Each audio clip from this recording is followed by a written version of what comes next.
Welcome back, you beauties, as we introduce you to, well, in my case, a new friend, but I think a lot of people know his name, and that list is growing every day. He is a very talented individual who I think thrives in both the social media space and in his daily 9-to-5 grind.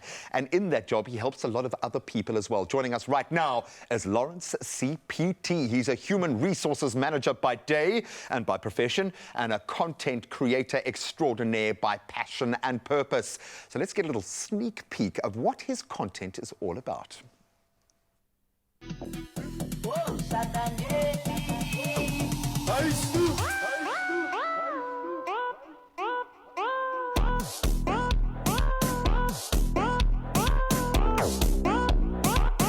Ladies and gents, put your hands together for that little shuffle right there. Lawrence CPT in the house.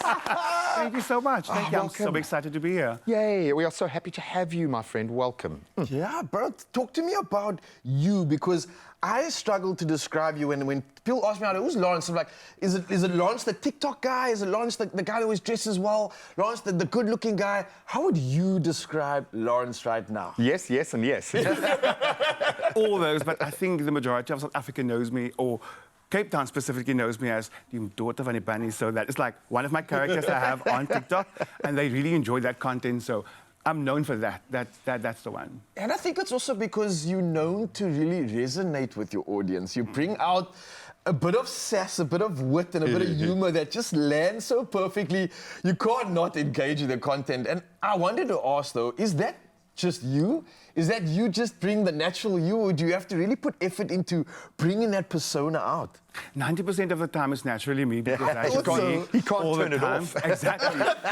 It's too real, man. Yes, and then the rest is just like stuff that I made up, like characters and stuff like that, and I do that via comedy, try to make some funny skits, and through that I try to like educate society on what it entails to be from the LGBTQ+ community. So that's my aim there at the end of the day, through comedy. Well, and you're achieving that. I think you add a level of representation in this space that is absolutely vital. You've got a few arrows in your quiver, though, in terms of how you get this content out there. Fashion is obviously a massive passion of yours. I would imagine you're the best-dressed human resources manager in the country, which speaks volumes, but this has been clearly something that really gets you excited. Where did that kind of excitement start to build? Where was the first fashion plug-in? Billy Porter at the Oscars in 2019. Wow. That gown you wore, that suit gown, etc. Yeah. That's where all my inspiration came from. I was like, wow, you just took fashion to another level. And I was just like, okay, I have to do something like this.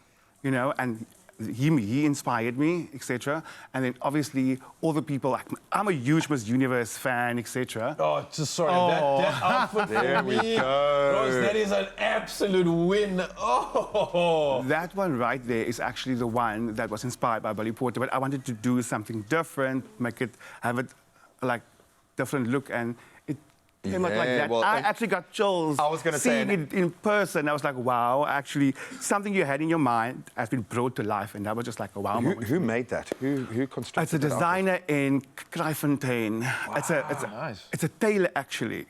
So yeah, so he made that thing. It's the first time he made a dress with it. So that was like something new for him as well. Something Well, you guys nailed it. Yeah. Nailed it. Absolutely beautiful. You're nailing everything new that's coming through in your world, and everything new that I see you touch is just turning to gold and beyond. I mean, beyond everything that we've just spoken about, you've also now ventured into what I call this new world of communicating, of bringing out magic, and that's through your podcast, Reality Bites. I was lucky enough, G-Man was lucky enough to be a part of the show. You created such a beautiful, raw, inviting and comfortable space, the conversation that you're having. I found myself bringing out facts that I never ever had the opportunity Almost saying too much. I think that definitely does play to the environment you've created. You have this warmth about you. You have this honesty about you that I think allows people to willingly want to share and engage with you. Firstly, well done on what Thank you so much. Thank you so much. I don't know if that was the intention, though, but it definitely is something I feel. What was your intention when getting behind Reality Bites and doing this incredible work that you have put together? I think me, Lucian, and Marlon share one thing. We have one thing in common, and that's positivity. And that's a message we would like to give out there in the world. Like, our main aim is firstly to inspire people out there like see and listen to these people's stories, and hopefully let that people see that they can achieve their dreams and they can do whatever they set their mind to. You know what I mean? Despite the adversities you face as a person. So yeah, that's the message we would like to bring out there. And I think that's exactly what South Africa needs at the moment. It's some positivity, you know, because we as a country alone face a lot of adversities, but there's some positivity out through everything. The silver lining. It's our survival instinct. I think that's how we get through these things. And it speaks to the job that you do every single day. I would imagine you must be a joy to have in my corner as a human resources manager, because I have a feeling you will go the extra mile for the people under your care. What led you into that space? Because taking on that kind of responsibility on behalf of other people, that speaks volumes about the kind of person that you are. What drew you into that line of work originally? So I never studied after school. So I was working in business, etc. And then while I was working at Pathcare Pathology. Oh, wow, yeah. So yeah, I was a killer control over there. That's where I was on the union. And yes, and that is where I found a passion to like help people, because I saw people don't know what their rights are, etc. So I was like, I want to be the person, you know, that's helping the company and the employees. And if you find that balance, do you understand, your organization will thrive. And I believe the power lies within the people, in the employees. And that's what I love about it. I absolutely love being a human resources manager.